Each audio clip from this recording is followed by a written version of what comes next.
offices and businesses in UK, Portugal, India, Canada, and Ukraine. She manages the company's global legal and immigration matters, regulatory compliance, and the company's diversity and inclusion executive sponsor.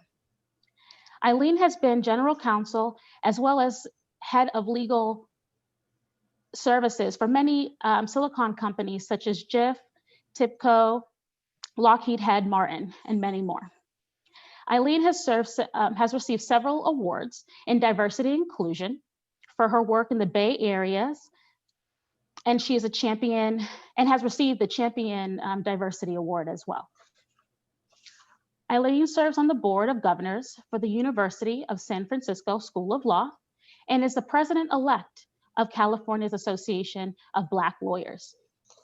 So as we start our program today, we're going to go through, as Renee had said, we're going to talk about diversity in ADR, we're going to talk about pipelines, and even the selection process. As we go through, we're going to start it off by talking about pipeline and pathways.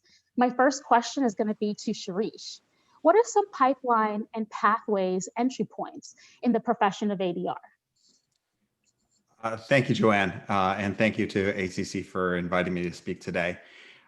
The pathways, there's not just one, and that's the beauty of ADR. So one thing to remember is in California, ADR is not a regulated industry. So you could conceivably all say today that you are neutrals. You could just hang out a shingle or create a website and say you're neutrals because you don't need a license to do so. But to be taken credibly as a neutral, there's expectations that you would have gotten some training and then you'd have some experience at that. So my pathway is, as you can tell, I'm not a retired judge. You could say a retired lawyer. I haven't practiced law in over 5 years because I've been a neutral. So I was a litigator and then I got trained in mediation and in arbitration. And then I started marketing myself that way and started developing my practice. It's just like what lawyers do when they're on their own. And then eventually it made sense, and JAMS and I decided to join JAMS, and that's where I've been for the last 5.5 years. So there's the judicial route is a common route to getting into ADR, but it's not the exclusive route. And you can be a non-litigator and get into ADR as well. So I do want to make that clear. For example, there's a old friend of mine, Mark Lahaki, who many of you may know, who was a former general counsel of Dryers. And he's got a great mediation practice. So it's not just litigators. Thank you so much, Shirish, for giving us a glimpse in the pathways and entry points. And as you see, there are many different entry points. Now that we've discussed the entry points, I'd love to ask Justice Cooper, for someone considering a career in ADR, what steps can they make to prepare to ultimately be successful?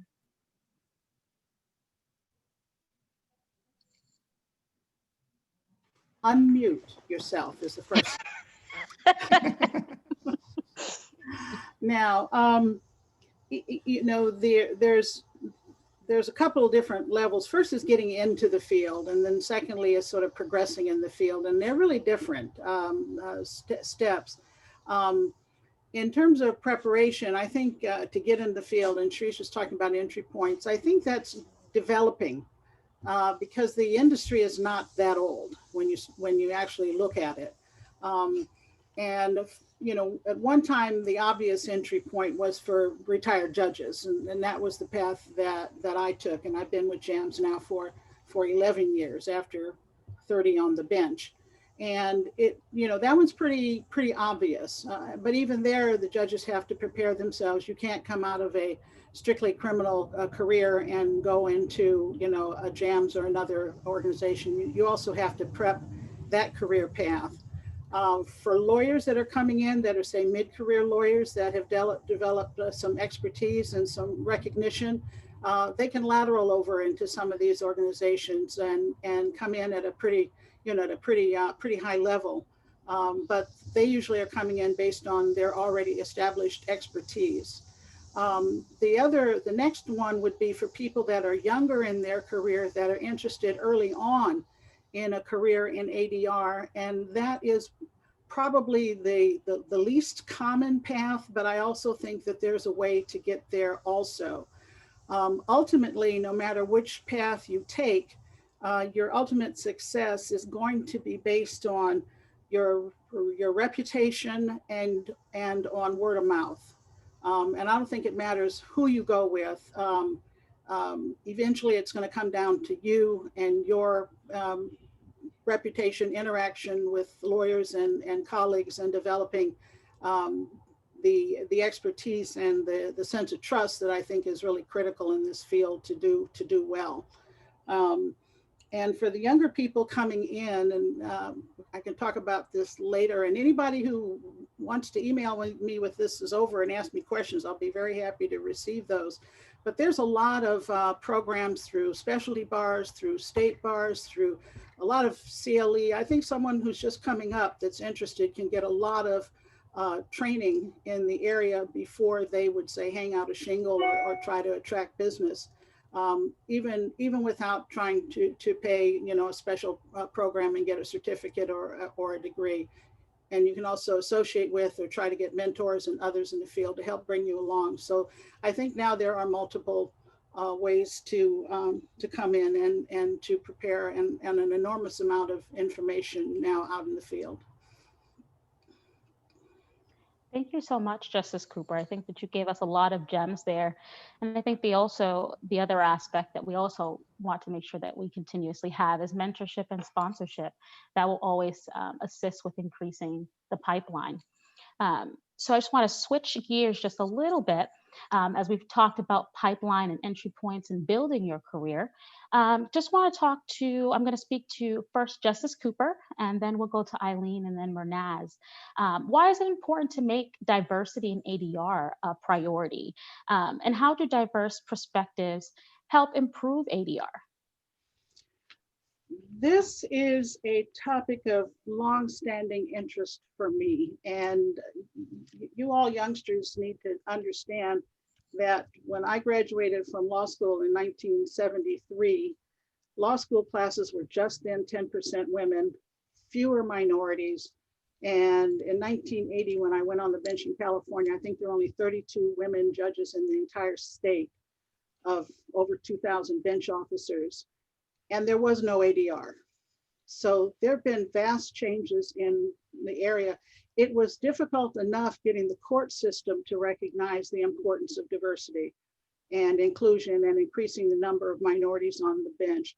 Now that so much of dispute resolution has shifted over into the private side, it is equally important, and I think even necessarily more important, that the ADR field also recognize the importance of diversity and inclusion. I think it fundamentally goes to the validity and to the legitimacy of our right to resolve disputes, that it have the proper kind of representation. I think it is probably, it may be incorrect, but I think it's unreasonable to expect the consumers of this process to believe that it operates fairly when there is not some measure of reasonable representation by everyone in the community.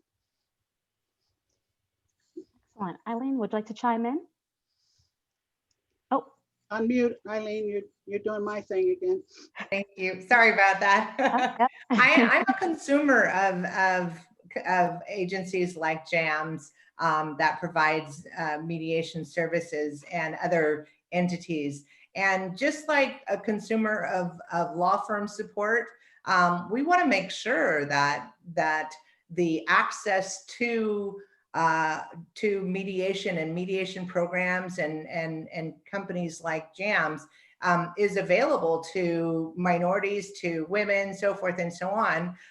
We know that there is a lack of minority judges, and to the extent that a significant number of judges fill the roles as mediators, our concern is that we need to make sure we have a pipeline that is available for those that are minority, are not judges, and have a goal of mediation. And again, as a consumer, especially, we're doing employment agreements via arbitration. We're doing disputes with respect to intellectual property via arbitration. Our software licensing agreements in some cases have arbitration or mediation clauses, or a mediation clause before litigation. And therefore, we want a diversity of ideas, a diversity of those that are listening, coming from different points of view. Oftentimes, bench and bar person will not have the same level of involvement in a software company. So being able to actually, also one other really important aspect is when you are actually consuming, like you have 10 days to find an arbitrator. You want to be able to know that the group you're picking from is diverse. So you don't want to have to wait until you actually need them to all of a sudden drill down and say, hey, JAMS, why aren't you diverse? Hey, AAA, why aren't you diverse? So you want to start doing that now when you have the opportunity to actually look out and see, the limited number of individuals who are women or who are minorities in these organizations, and make change now.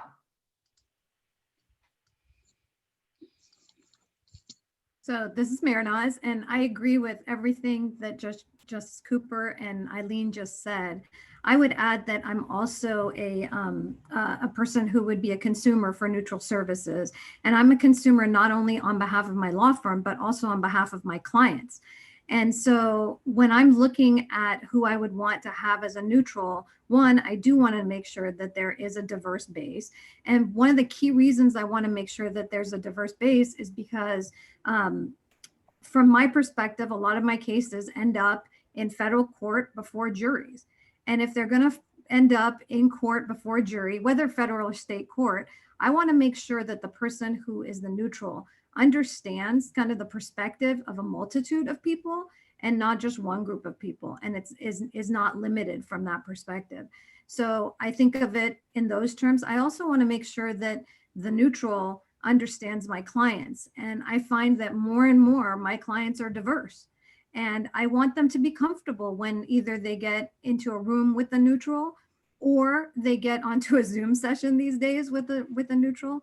I want to make sure that it's somebody that is either someone who understands diverse viewpoints, or someone who is an ally, so that the person that's going in there with me as a client feels perfectly comfortable that their viewpoints are going to be understood, they're going to be heard, and not just dismissed, maybe because they happen to be a woman, or they happen to be a racial minority or something of the sort that is not typically at the table or hasn't been over the years. More and more so, the table is changing and the people around that table are changing. And I want to make sure that everybody's comfortable. Joanne, can I add something? Yes, please do. In my preparation for today, I did a little reading. I try to update, see what the more current literature is. And there's been an explosion of literature on diversity and ADR in the last few years. But one thing that I found concerned me, and I think it's a caution to the entire industry, because we need to be self-governing, and the desire for diversity and inclusion needs to be something that is, not forced on these organizations, but something that's an intrinsic part of their mission. One statement that I read was from a judge involved in the Jay-Z matter that made the comment that this was a private agreement between two individuals, and that you could have basically said in your contract, specified what kind of an arbitrator you wanted, and added that if you're dissatisfied with the diversity of your panel, then don't put the panel in your agreement, go somewhere else, do something that makes a difference. But it's not that easy. Go somewhere else is, I think, it's like pound sand. It's about the equivalent of that. And if I think the industry is going to suffer if it doesn't establish diversity as part of its, core values over time. And just mentioning one more thing, most companies now, even startups, have a code of conduct, which basically says that you will work toward diversity and inclusion in all your vendor services. And so this is another vendor service that we take seriously in-house. And if we have the opportunity now as the company that can kind of assist in guiding companies toward diversity and inclusion, that's what we want to do. And Eileen, that is a perfect segue into the next question, I will say. I would love if you can elaborate a little bit more on what in-house counsel can do to support diversity and inclusion ADR, please. So I think we're taking the approach, those of us who are involved in ADR are taking the approach that we did with law firms. We're basically, you know, as we look at some of these clauses and decide which organization we're going to list as the neutral, and oftentimes we will say, you know, we're going to use an arbitration association such as JAMS or such as AAA or such as, you know, CCC, depending on if it's international. And in order to say that, and as we are able to advocate with these organizations, we're able to say, so what are you doing? I think JAMS is extremely focused on diversity and inclusion, which is great. They have a different selection process for their members. So, you know, the ability to go look for diverse people is great. And I think some of the other organizations are really starting to do that as well. All things being equal, right? We want the mentor to have, you know, the same level of education, the same level of competency, the same, you know, but to the extent that we can also offer a diverse and inclusive, meaning, you know, internationally inclusive organization that draws from, you know, the differentiations of different countries, cultures, behaviors, norms, all of that makes a richer organization and therefore makes a more valuable arbitration experience. I'm so thankful to hear of the different initiatives that are going on in-house. That makes me want to transfer the conversation just a little bit. And Mernaz, this question is going to be for you. And then I'm going to go to you, Sharish, because I know that you've practiced in outside counsel. In what ways can in-house and outside counsel, in what ways can in-house and outside counsel work together in order to increase diversity in ADR? Sure. So just like Eileen said, a lot of in-house counsel are focused more and more on ensuring that there are diverse vendors that work with them. So whether that's the law firm that's working with them and the outside counsel that they have, but also that transfers down the line to if they're going to be looking at mediators. To the extent that outside counsel can help, from my perspective, it comes in putting the choices in front of the in-house counsel of the possibilities of neutrals that you can use for a matter, whether it's a mediation or arbitration or otherwise. I think there's an imperative put upon us as outside counsel to do the best job we can to find the right people for the mediation of a particular case. And in doing that, I think we need to be cognizant that the right people includes a diverse group of people. So what I've started doing over the last few years is really looking to see, okay, who's the right fit for this type of case, and making sure that if I'm going to put at least 3 people in front of the in-house counsel that I'm talking with, that 2 or 3 or 1 or 2 at least of the 3 people are of diverse background. Always making sure that these folks, everybody on that panel that I put in front of them, are qualified, because at the end of the day, my job is to win the case, right? And to make sure that we get the best deal we can at a mediation, or to win outright at an arbitration, or whatever it happens to be. But I feel like if I don't go through the analysis of making sure that I'm putting the right group or mix of people in front of my in-house counsel, then I'm not doing a service to them, and I'm not doing a good service for the legal community as a whole. For me to be able to do that, I need to be someone who understands better who the neutrals are that are out there and gets educated on that. And part of that is working with the neutral community, one, to get to know them, but also to learn about each of the practices. And for me, mostly it's an IP focused area or tech heavy type of work that I do. So I have spent time getting to know some of the neutrals that are focused in that area.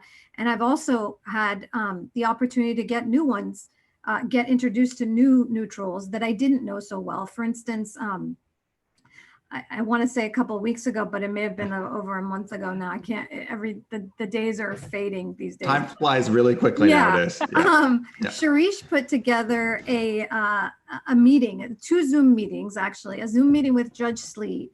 And Judge Sleet, we've been in front of in Delaware doing patent cases, but I didn't know what he was going to be like personally necessarily, or how he would manage arbitration or mediation. And in the course of about an hour's worth of time, I got to know him a lot better.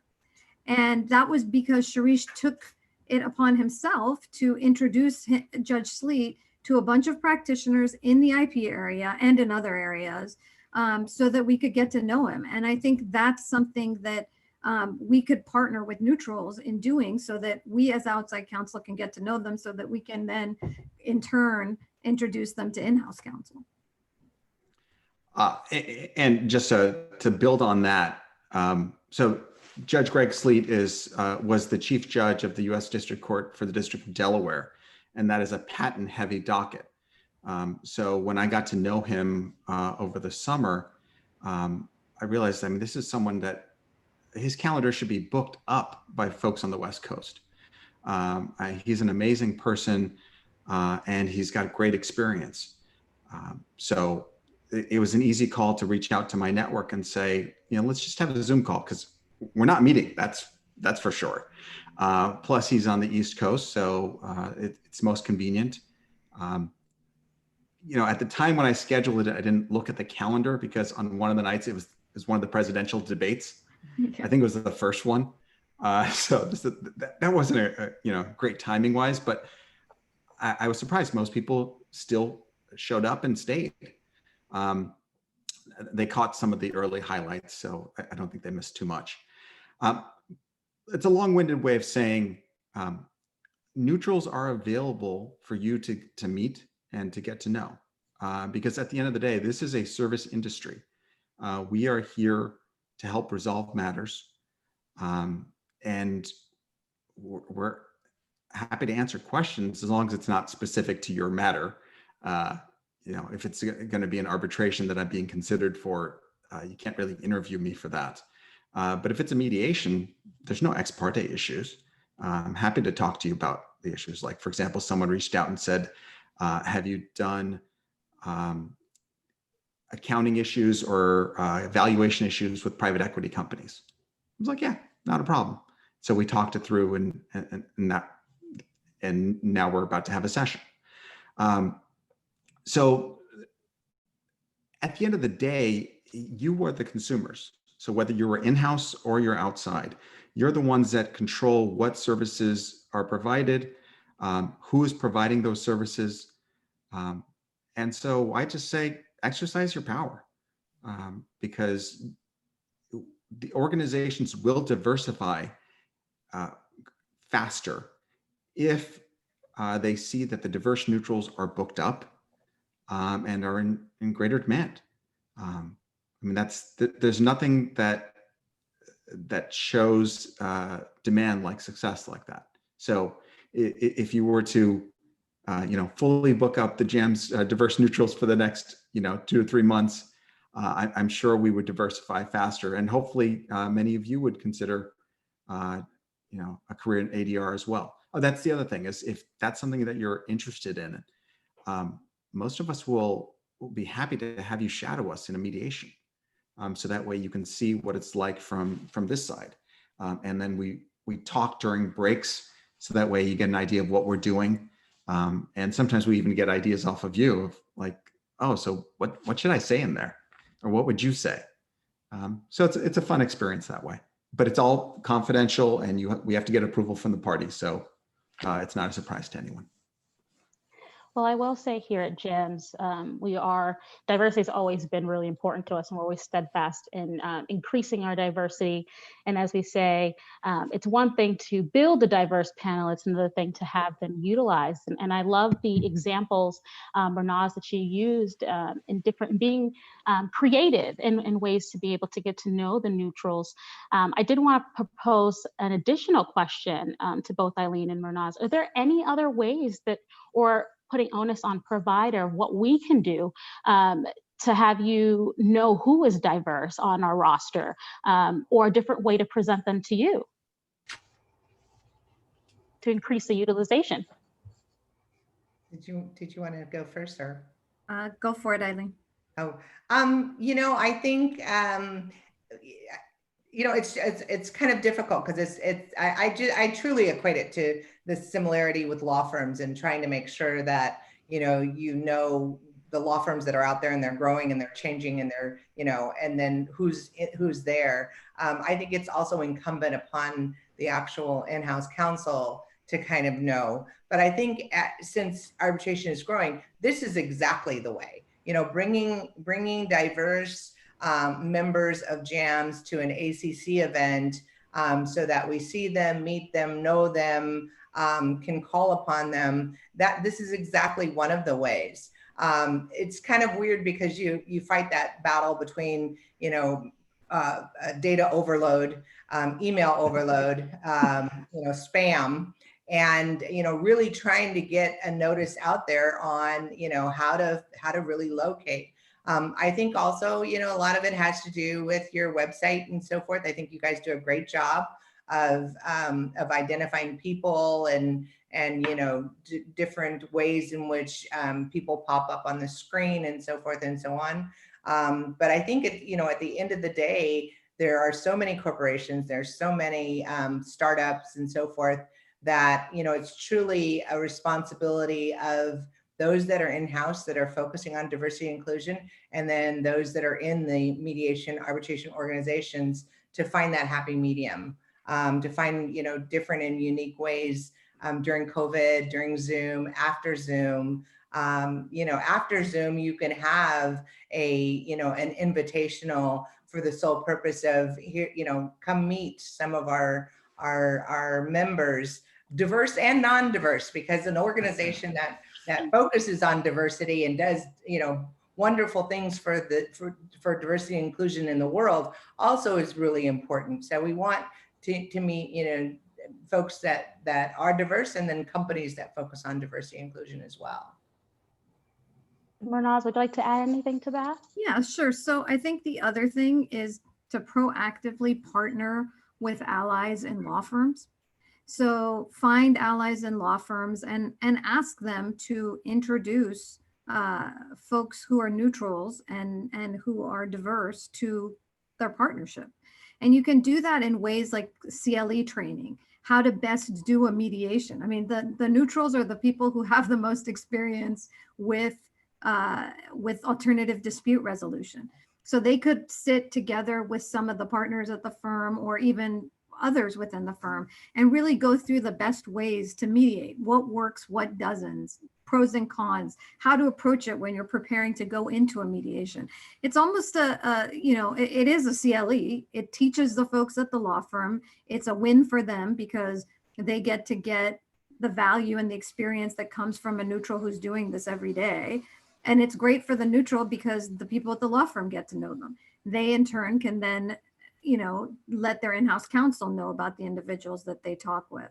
So I think that's one way to do it. And I think the other way to do it is just to do what Sharish did, was to kind of reach out and do introductions. And a final way to do it is to have some of the more established neutrals out there become sponsors for and or allies with some of the folks that are coming in that might be diverse but are coming into the profession from that perspective, and do the shadowing and do the introductions and do the joint mediator approach, maybe for a little bit less cost so that the outside counsel doesn't have to justify bringing in two people, but still it would be great to have that, because there's nothing better than an introduction to a person than seeing what they do and how well they do it. After that, they become part of your list if they're good at what they do. And I think that's important. And again, from my perspective as a consumer, I'm trying to get the right person for the case for my client. And the more I understand how that person thinks and works and how good they are, the better advocate I'm going to be for that person in front of my client. I have to speak up and commend Sharish on the program he did where he introduced Judge Sleet around. That's an example of somebody walking the walk, because that's not something I had ever heard of.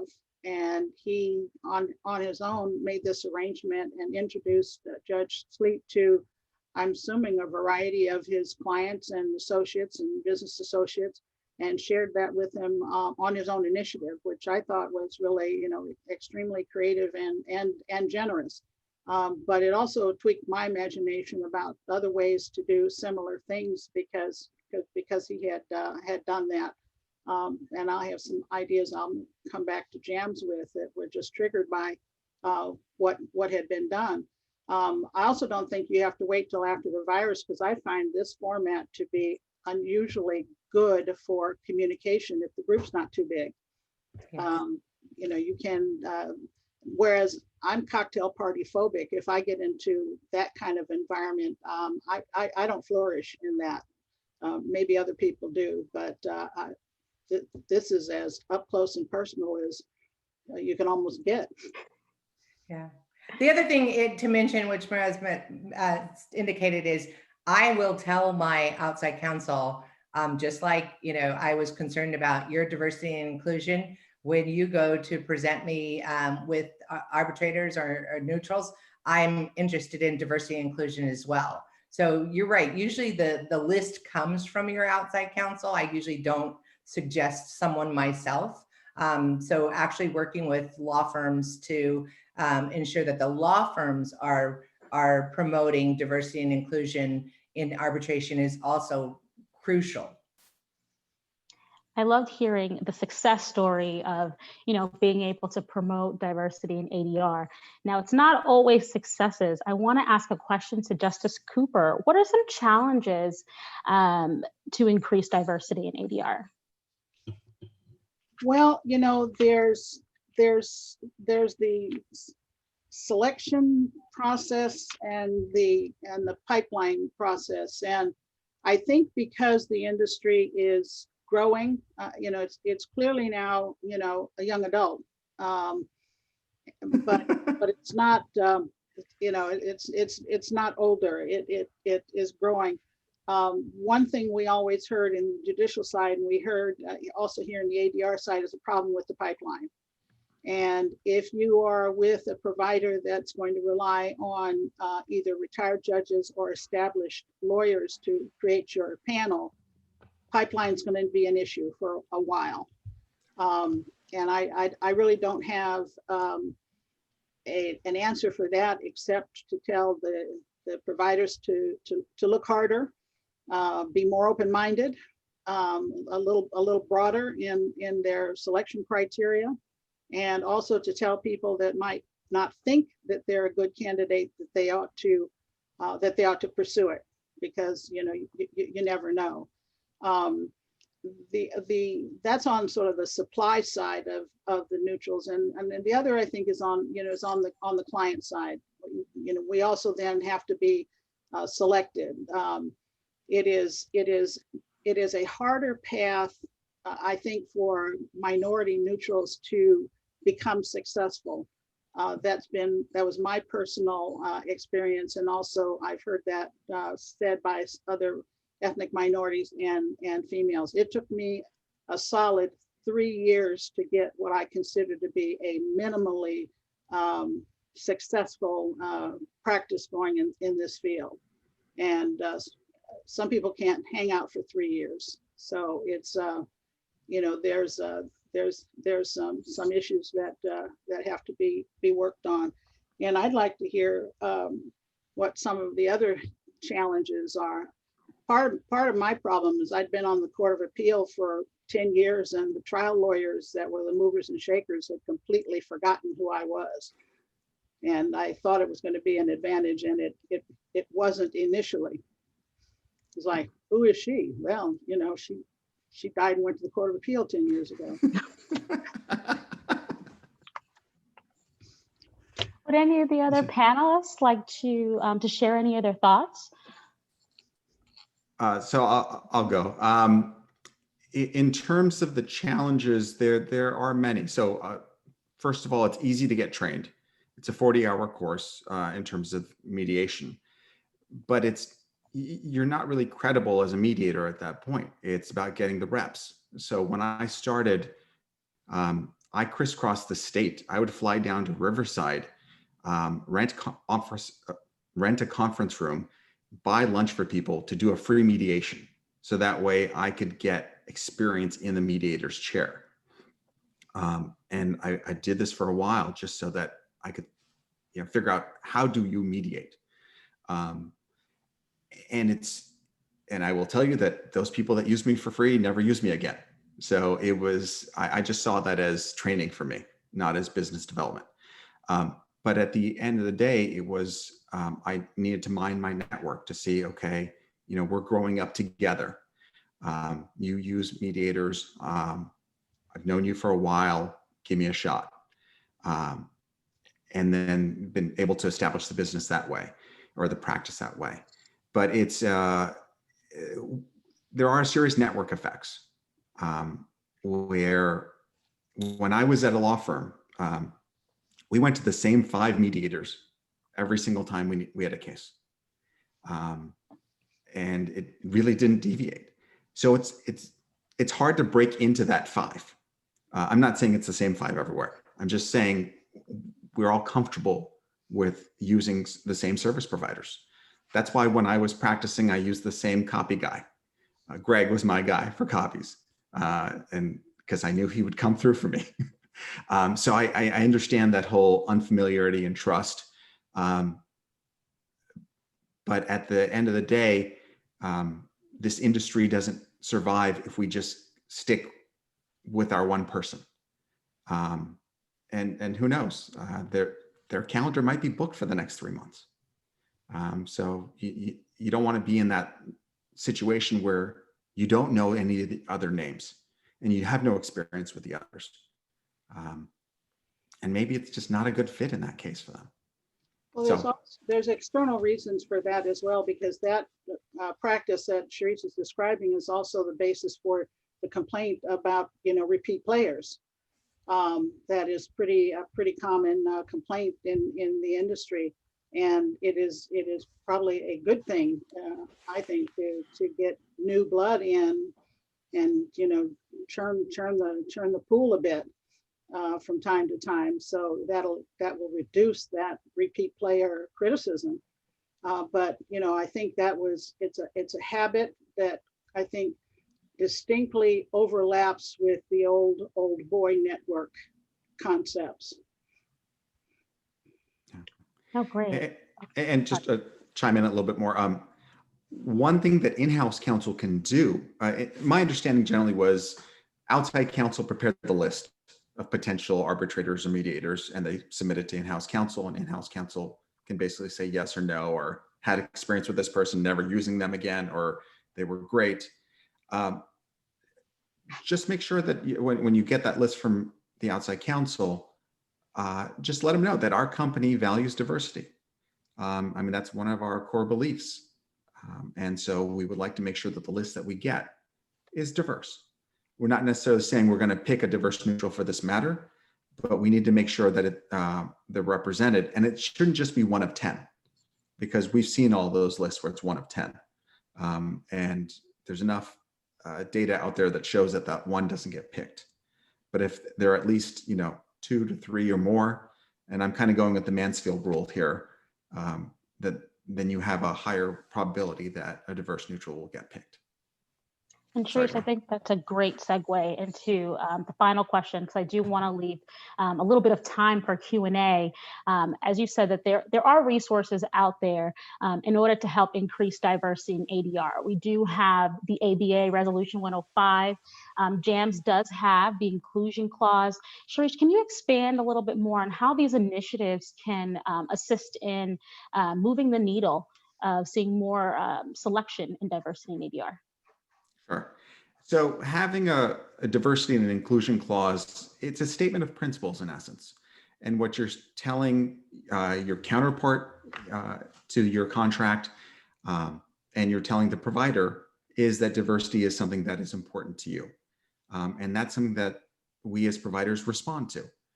So as we see more and more people adopt diversity and inclusion clauses, I can see that the trend will be that the field will diversify, because that's something that clients are demanding. JAMS has our proposed language, or I shouldn't say proposed, but we have language that you can just drag and drop into your contracts. It doesn't name a specific individual as your provider, it's the organization. So I'm not taking a pitch for myself to be listed in your contracts. And it's useful because at the time the dispute does arise, then it reminds people that, diversity is top of mind.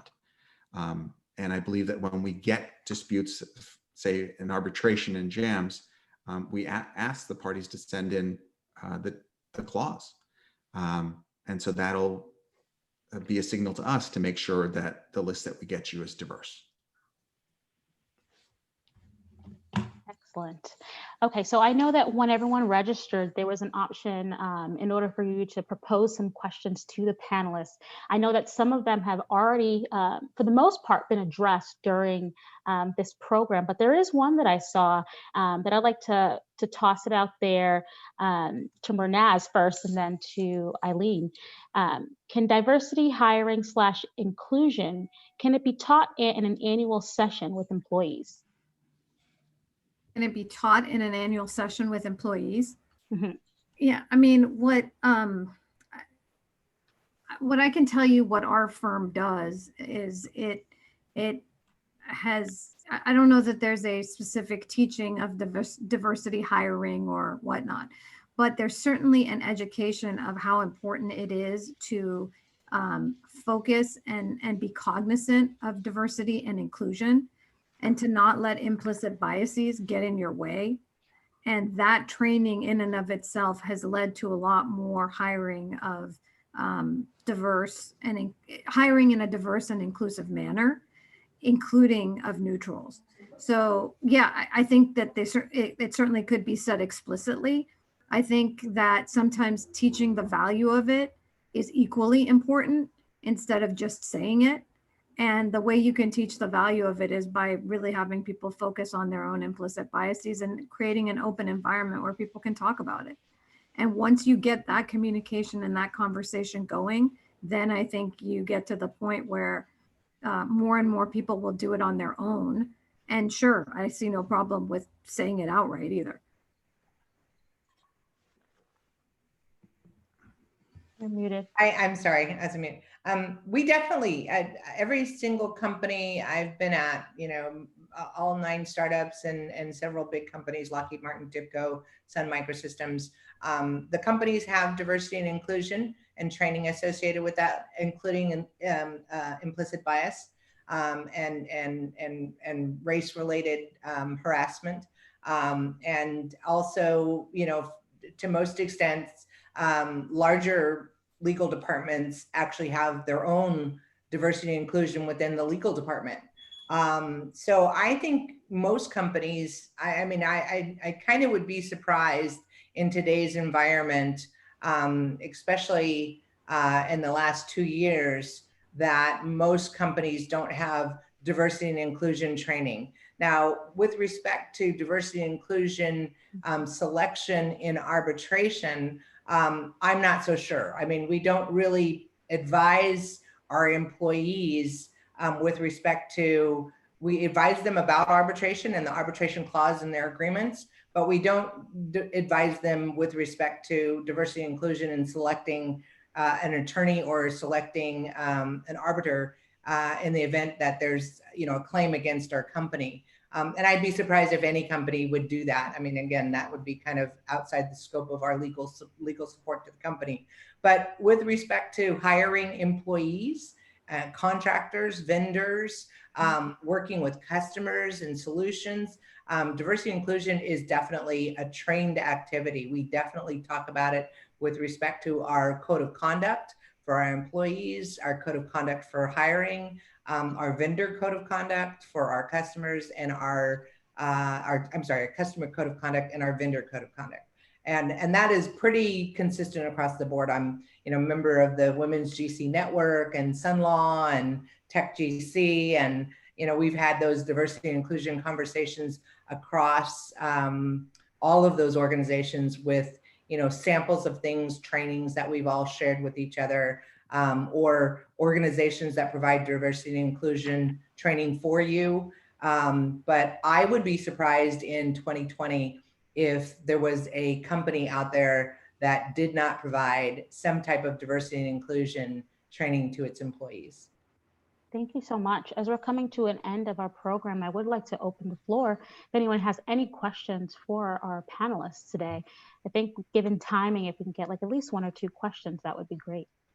There was one posted on the chat that I read a few seconds ago that asks about the meaning of diversity. Meaning is the viewpoint diversity or minority status. And I just wanted to respond to that. By diversity, we do mean diversity. We're not talking about some special interest minority group, but something that is more representational of the entire, community. So, no, it's not, a suggestion of quotas or anything of that variety. And it also, women are underrepresented as neutrals, and we're certainly not a minority in the community. But by diversity, we mean all aspects of the variety of human beings, including handicapped, including gays, and everyone should be included. And if people don't get why that's important, I just want you to flip the script a little bit and imagine if you went into a company and to do a group of neutrals, and every single neutral was a Black middle-aged female. I think that would be startling and confusing to the consumers, and probably not very comfortable. So they also don't need to walk in and find an entire panel of middle-aged white men. Yeah, I think the key also in that comment was, does it violate discrimination? And again, we said at the beginning, all things being equal, meaning that there's a baseline level of competence and education that you are putting forth first. And then you're also saying, and make sure that anyone that has that minimum level is brought forward, meaning that you're not just getting a list of 1 or 2 people, you're getting the entire list of everyone who has these capabilities, and making sure that they also include people that are diverse. And so there's that's not a discrimination element, that's a diversity and inclusion element of ensuring that there is equity, not equality, but equity in the ability to serve your company and to serve your client, whether you're outside law firm serving a company, or whether you're an in-house serving your company as a client. So I think with respect to understanding diversity, I think that's a different discussion for a different day, because we could just go into this whole conversation for a really long time. But really understanding diversity and understanding the concept of equity is important.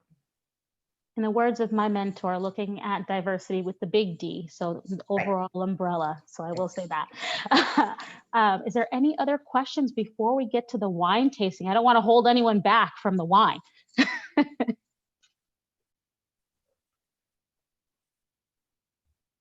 All right. So in that, I will say in closing, thank you everyone for being part of our program today.